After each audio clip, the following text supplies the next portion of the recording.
Shitala recording studio के शानदार प्रस्तुति।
सुमित सतीश रैमा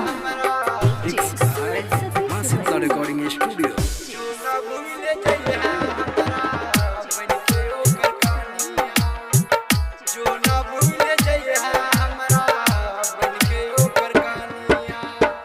सारा बन दीवाना के किया सताबै छी, ननकी से जान हमरा किया नहीं मिलाबै छी।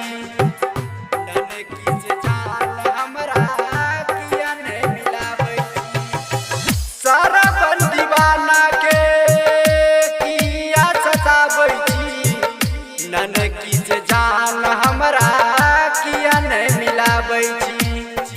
जहर खा के मर जाइबो सुन गे रानिया, जहर खा के मर जाइबो सुन गे रानिया। जो ना भूल जइहा हमरा बन के ओकर कहानी।